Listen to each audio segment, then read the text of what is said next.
நெல் ஈரப்பதம் குறித்து ஆய்வு செய்ய தமிழ்நாடு வருகிறது மத்திய குழு. மத்திய உணவுத்துறை அதிகாரிகள் அடங்கிய 4 பேர் கொண்ட குழு தமிழ்நாட்டிற்கு வருகை தரவுள்ளது.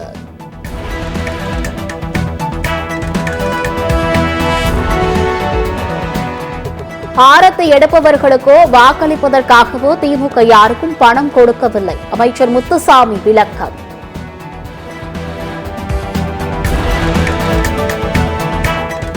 விஜய் பட தயாரிப்பாளர் தில்ராஜு வீட்டில் ஐடி ரெய்டு. அவரது வீடு, அலுவலகங்கள் என ஹைதராபாத்தில் 8 இடங்களில் 55 அதிகாரிகள் தீவிர சோதனை.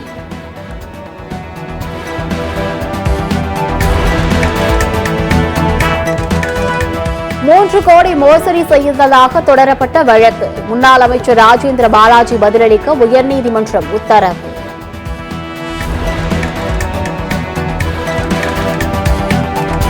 அடுத்த மாதம் நெல்லை செல்லும் முதலமைச்சர் மு.க. ஸ்டாலின். தீவிரமாக நடைபெற்று வரும் முன்னேற்பாடுகளை ஆய்வு செய்த அதிகாரிகள்.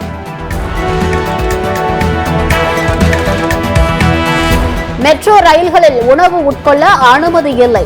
சென்னை மெட்ரோ ரயில் நிர்வாகம் மீண்டும் அறிவுறுத்தல்.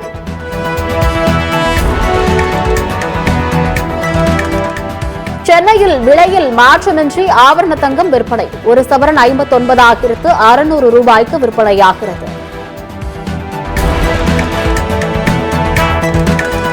திருச்சி விமான நிலையத்திலிருந்து 17 கிலோமீட்டர் தொலைவில் சிங்கப்பூர் விமானத்தின் மீது லேசர் ஒளி வீச்சு. தரையிறங்க முடியாமல் 30 நிமிடம் வானில் வட்டமடித்தபடி பறந்த விமானம். பயணிகள் பதற்றம்.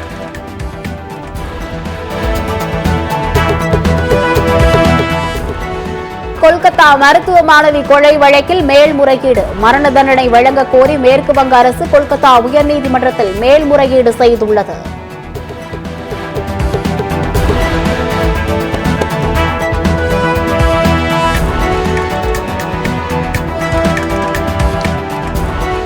சென்னையில் பல்வேறு கோரிக்கைகளை வலியுறுத்தி மாற்றுத்திறனாளிகள் போராட்டம்.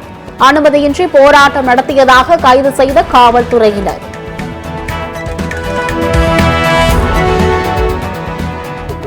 சத்தீஸ்கரில் நக்சலைட் குழுவினருக்கும் ராணுவத்தினருக்கும் இடையே கடும் மோதல்.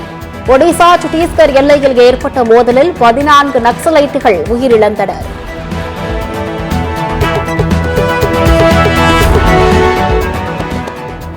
உலக சுகாதார மையத்திலிருந்து அமெரிக்கா மீண்டும் வெளியேற்றம். அமெரிக்கா வெளியேறுவதற்கான உத்தரவில் கையெழுத்திட்ட டொனால்டு டிரம்ப்.